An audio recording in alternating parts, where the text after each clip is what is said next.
here and welcome back to my channel, or if you're new, welcome. I'm so glad that you found me. Today I'm going to be doing a sew along tutorial and I am going to be sewing up the Sinclair Romper from Little Lizard King. If you do not have this pattern, I'll put a link down below so that you can check it out, and anything else I reference in the video, if there is anything, I will put a link in the description so you can check everything there. And also, if you're just needing help with a specific part of the pattern, you can look down in the description and the video is broken up into the different aspects of the pattern, so you can just click there and get what you need. This pattern is so cute and it is relatively simple and quick, but I'm just going to go over it. If you have any questions on anything, hopefully that this video will answer those for you. One of the nice things about this pattern is that the straps are attached to the bodice, so this takes out the worry of having to create your straps and you're only attaching them to one bodice piece instead of both of them, so it just makes it a little bit simpler.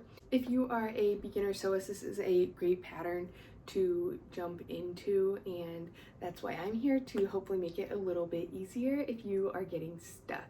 And this pattern, there are two different patterns. They're the same pattern, just different sizes. So there is the baby Sinclair, and then there is the Sinclair, which is the girl sizes. So the baby patterns for Little Lizard King typically correlate with the girl size. There's not always one of each, so there's not always a baby and a girl's, but a lot of times there are, which is great if you want to do matching sibling outfits or need a larger size range. So the baby patterns are newborn to a 4T, and then the girl patterns start at 12 month and go up to, I believe it's a 14. I may be wrong, it may be a 12, but it's 14. It is the same pattern, so like the 12 month to the 4T are the exact same pattern that is in the baby. It's just you get a different size range, and then you get the newborn to 9 month in the baby one, and then in the larger one, in the girl one, you get the 5T and up for the pattern. So you can kind of base your choice on which pattern you need based on the sizes you need. For this one, I honestly probably wouldn't put it on a girl over a 4T unless they're really big, but not girl older like my daughter who is 5. I probably wouldn't put this pattern on her, but not saying that you can't. So just kind of think about that when you're buying it or who you're going to be sewing for. But other than that, let's get started.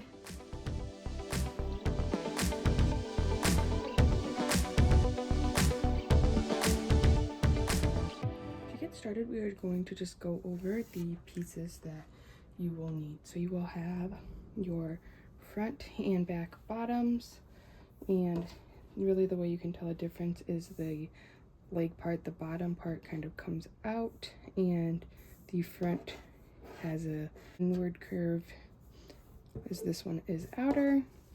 So there's your front and back bottoms, and then you have two leg bands that should be exactly the same, and then you have your back bodice. You're going to have a main piece and a lining piece, and then same with your front bodice, you're going to have a main piece and a lining piece.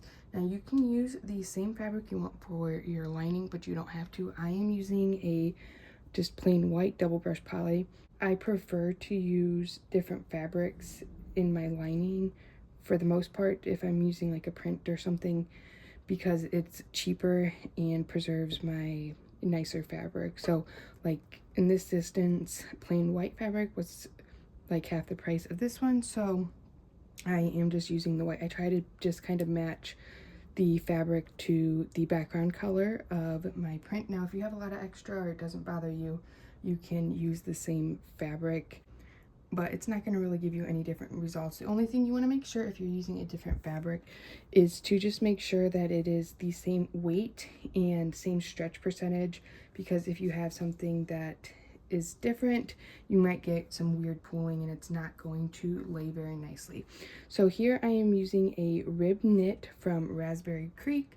This was one of their past club lines, but I believe you can still get it. I'll put a link to it down below if you can still get this print on their website. If not, I will just link their shop, favorite fabric shop. If you watched my videos before, you know I use their fabric all the time, but like I said, this is just a wide rib knit with this adorable strawberry print on it, and this is one of my favorite prints, and this was the very last amount that I had, which is why you can see here I did have to cut into the selvage a little bit to make the pieces fit.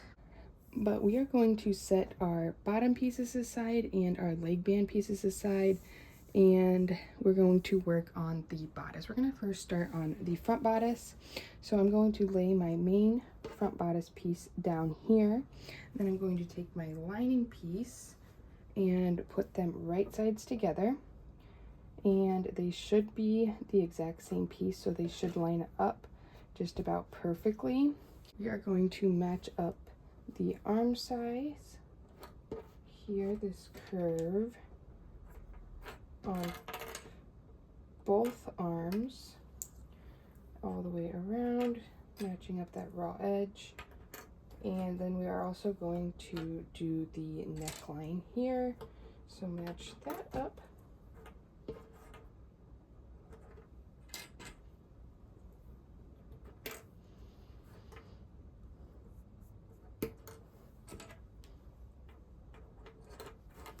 And we are just going to sew the arm size and the neck curve. So we're not sewing anything around the bottom, and we're not closing the top of the strap. So I'm going to go ahead and sew those 3 sections real quick and be right back. All right, I have this all sewn up, and I will say I am doing this primarily on my serger. You could do this on a regular sewing machine as long as you are using a stretch stitch, but I just thought I would note that. Now we're just going to pull these straps through, and this is a 6-month one just for size reference, so that you can, it's obviously a smaller size, but the size is not going to make a difference. It just might make these steps a little bit easier because you're working with bigger pieces. Okay, let's see.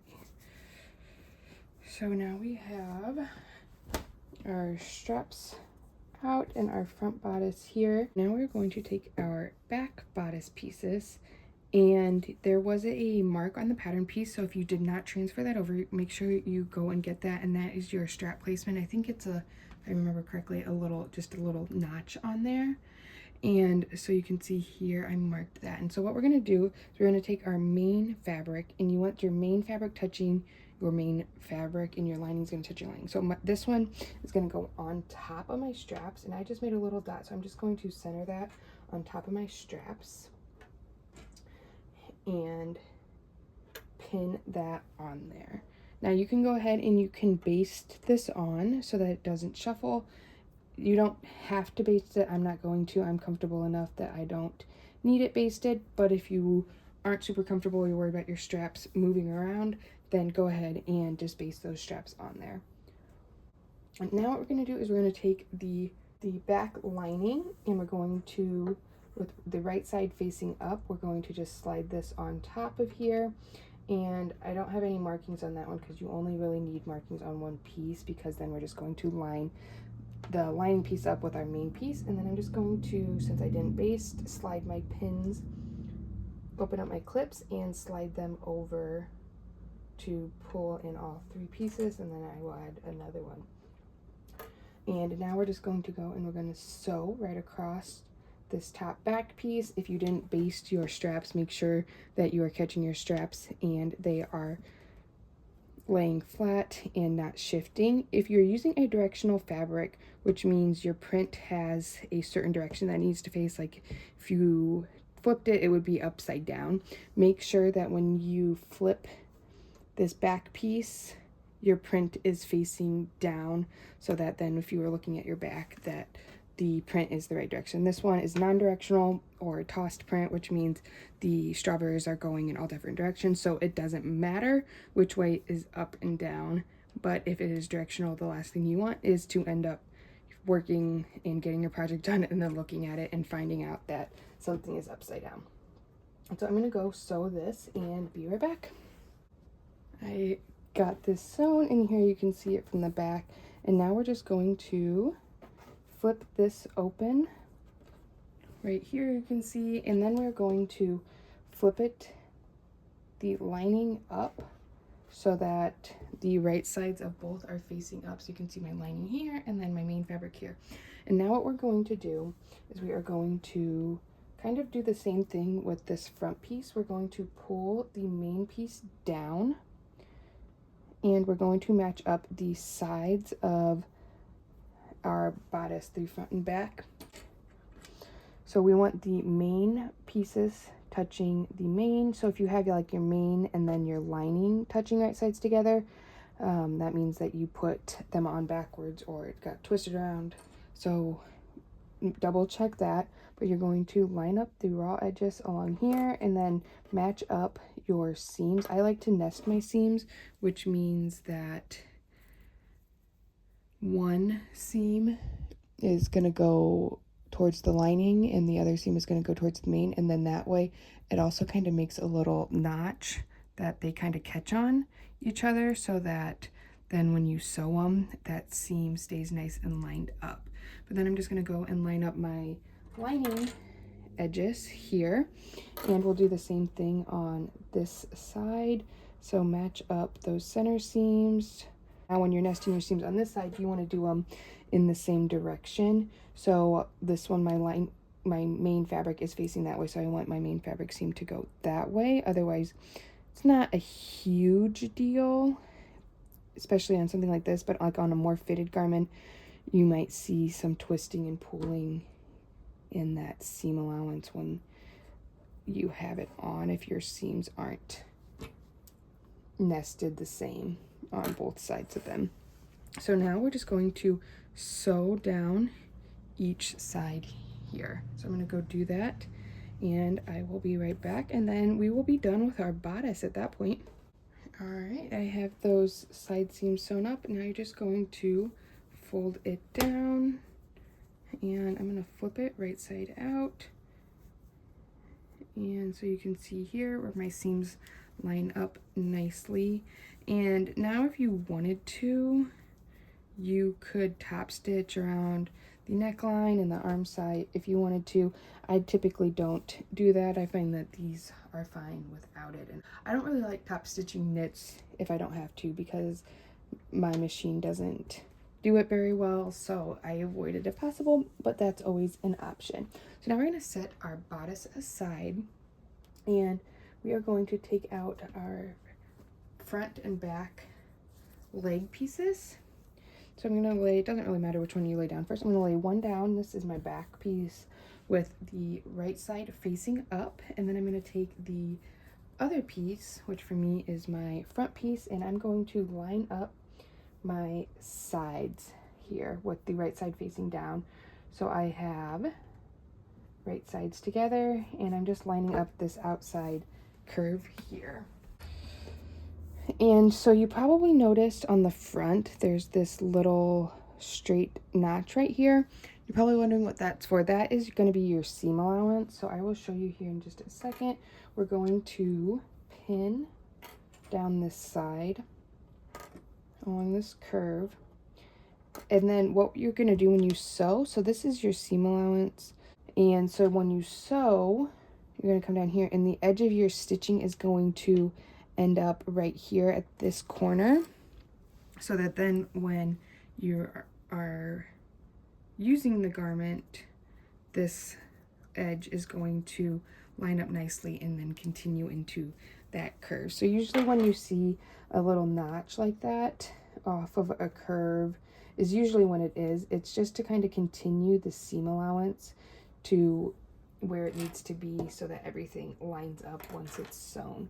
So that's really all that is, but you're going to sew down, so you want the end of your stitching to end up at that notch there. So, and actually while I'm at it, I'm going to do this seam as well, just to kind of simplify the process. So you're going to line up your crotch seam, and this is kind of the same thing I was talking about here. So on this back piece you have your curve and then it notches down straight and makes a little rectangle, and that again is your seam allowance. So the top of your stitching should hit right at the corners there, so that then the little rectangle part that is sticking out is in your seam allowance, and that just makes it turn into a nice curve that has a straight finish there when it's stitched. So now I'm going to go sew sides and the crotch seam. All right, so I finished sewing this up, and as I was talking about here, so here is the top corner of that rectangle. So then when you open it up, you have a nice smooth seam here. Now what we're going to do, we are getting very close to being done. We have to gather the top of this to fit our bodice, and that's what gives it that bubble effect. There's quite a few different ways you can gather this. My son came in and joined me, and he's climbing on the chair behind me. So if you hear some ruffling, that's what that is. Sorry about that. But gotta do what you gotta do to get this done, right? And that's just the reality of being a parent sometimes, you know? So anyways, there's a few ways to gather this. You could use elastic, you could gather it with your serger, you could sew gathering stitches, you could use a gathering foot. I have a tutorial on gathering with elastic, and I also have a very in-depth tutorial on how to gather with using a gathering stitches and sewing 2 or 3 rows. But I am going to gather using my serger. Basically I just turn up my differential, turn up my stitch length as high as I can, and sew all the way around, and then you pull your straight stitches. But I'm not going to teach you how to gather in this video.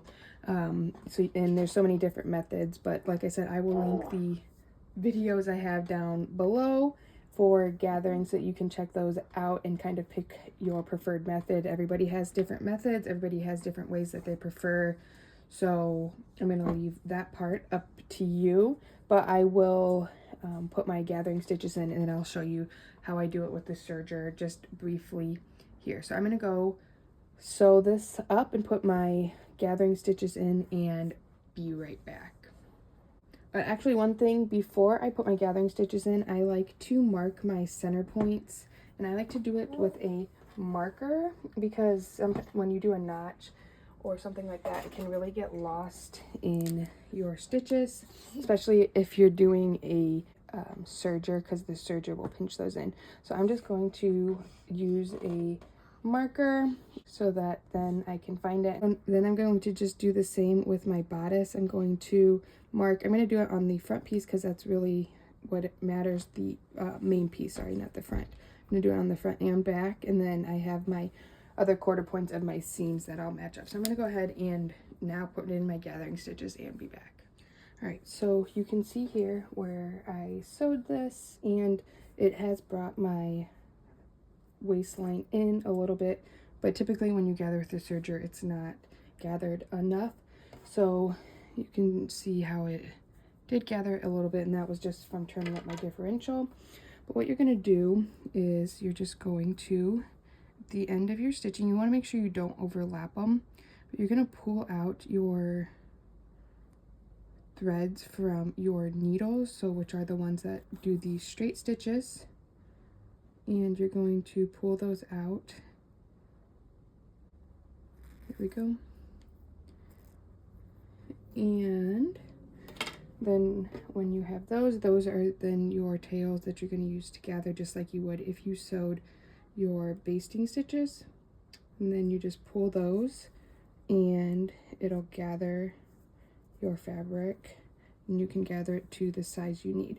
So I am going to gather this, and I like to gather the front using these strings, and then I'll pull out the strings from this side and gather the back to fit that. So I'm going to get this gathered to fit my bodice, and then I will be back once it's all gathered. Alright, so I have this gathered. You can see it is the same size as my waist of my bodice, and I like to err on the side of having the gathered portion be just slightly bigger than the bodice, because I can always stretch the bodice a little bit to fit, and that'll kind of gather it in a little bit. Once your gathers are in, you can't really stretch your waist of this to fit your bodice without really making your gathers uneven. So then I just like to tie off my ends, and I'm going to trim those a little bit, or I wrap it around a pin to kind of lock those in place so I don't lose my gathers. Then I'm going to take my bodice. Now, this is where your front and back matter. So this is my front of the bottom part here, because you can see where the curve is inward. And so I'm going to flip my bodice upside down with my front of the bodice facing up, because the front of my bottoms are facing up. Then I'm going to slide my bodice into the waistline, and I'm going to match up my seams on the sides here. I'm going to line those up and pin that in place on that side, and then I'm going to do the same thing on this side.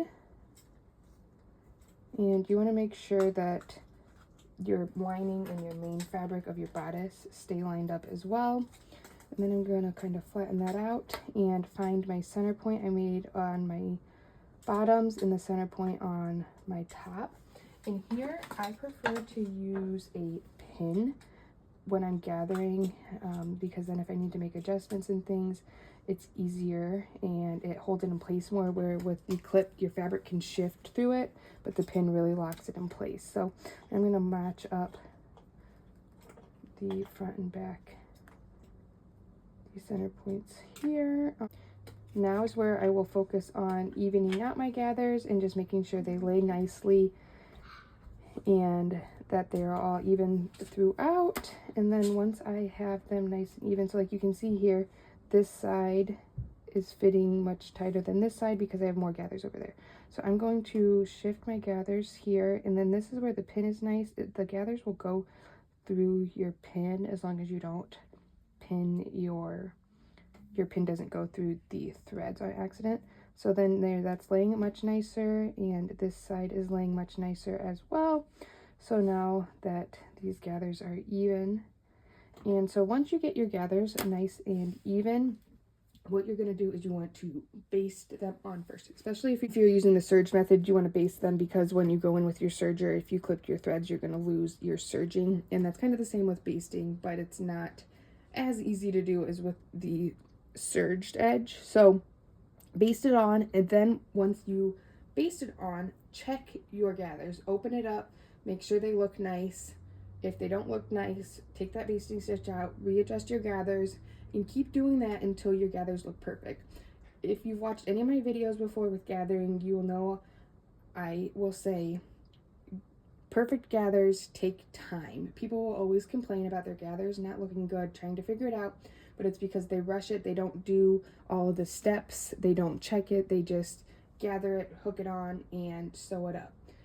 If you want good, beautiful gathers, take your time, check your work, take your time, double check your work, and then go from there. But I am going to now go ahead and I'm going to baste this on, and then I'll check it and do all of that. But once you're happy with it, then you can go ahead and put your permanent stitch in, and then you should be happy with your gathers. And it's a lot easier to remove a simple basting stitch than doing a permanent stitch or a serge stitch. So save some time, save some frustration, and get it right the first time. All right, so I have this sewn on. You can see here this red stitching was my basting stitch. The last thing you're going to want to do is you want to remove your basting stitches because it's not going to stretch, or I like to just kind of pull it and pop those stitches as long as they're not sticking out on the bottom on the front. If they are, then I will take those out. So you can see here it's kind of sticking through down there, which is fine, but you just want to take those out before you're done. But like I said, I'll pop it because if you don't do that, it's not going to stretch and it won't fit because this is made to stretch. But so don't be afraid, don't pull it too hard that you pop your permanent stitches. But that's pretty hard to do. You have to pull pretty hard. But you can see here my gathers, how nice and even those look, and we are almost done. So the very last thing we have to do is the leg bands and then attach them. So what we're going to do is we're just going to take our leg bands and fold them in half like so and match up this short end here. And we're going to do that with both pieces. Match those up and sew. So I'm going to go sew those and be right back. All right, so I sewed these up and you can see they make a loop, and now I'm just going to show you on one. The process will be the same on both leg bands, but you're just going to fold this in half. I like to fold at my seam first and match up those seams and pin so we have our wrong sides together, and then do the opposite side here. So basically right now we're marking our half points, and on the smaller sizes I don't typically do it just because they're so small and there's not much room between them, but then I like to, on larger sizes or larger cuffs or whatever, I will do the quarter points. But so now what we're gonna do, I like to put my bands on or cuffs when the garment is inside out. I find it much easier to navigate. So I'm going to turn it inside out, and then I'm going to take my leg band here and I'm going to take the side with the seam in it, and I'm going to match that up with my crotch seam here. So again, I'm going to nest, I'm going to put the crotch seam going the opposite direction of the seams in my band and match that up. And then the biggest mistake people make on leg bands here is 99% of the time, depending on the pattern, your side seam is not your center point because your curves are different. So those curves are different lengths. So what you want to do to find your center is I like to just kind of match my edges up, go along until I find where that curve meets. So you can see here, it's about 3/4 of an inch in front of my side seam. So if you used your side seam, it's not going to fit evenly. So then I'm just going to match this up on here. And then now this is where if you had quarter points, you could do it, but this fits pretty well. You're not really having to stretch it too much. So really it becomes more of an issue the more you have to stretch, the more you want to match up your points. Then you're just going to take this over to your machine and slide it under and sew all the way around. You're going to stretch your leg band slightly as you sew, just enough to fit your leg hole. You don't want to stretch it extra, and you don't want to be stretching your leg band. So I'm going to go ahead and sew this on, do the other one, and then we are done. All right, once you attach the leg bands to both legs, you are done. And I don't think I mentioned that, just kind of like with the back bodice, with the directional print, before you sew it on, you want to make sure that when you flip it out, your print is facing the right direction if you do have a directional print, because again, you don't want to sew these on and then flip it out and realize that your leg band print is upside down. But this is so cute. I love this, and I love that it has the bands because it makes it a lot more beginner friendly. A lot of them do like an elastic and then you have to fold over, and it's just much more intricate and a little bit more challenging. So the bands make it really simple. And then like I mentioned, the straps are all one piece, so you don't have to worry about that.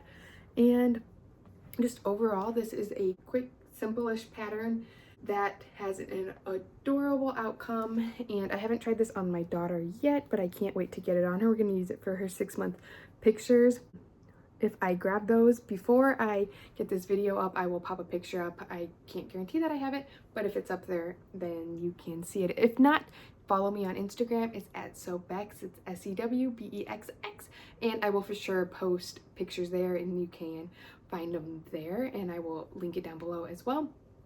But if you have any questions about this, feel free to leave a comment down below, and they can be about this pattern, about the techniques, sewing in general. I don't really care. I'm happy to chat anything sewing and help you where needed. And you can also find me on Instagram and reach out to me there. But I hope that you found this video helpful to complete your Sinclair, or to just kind of check it out and see if it was something that you wanted to sew. So if you like this video, make sure you give it a thumbs up and subscribe to my channel so that you're notified of future videos. And thanks for watching. Bye.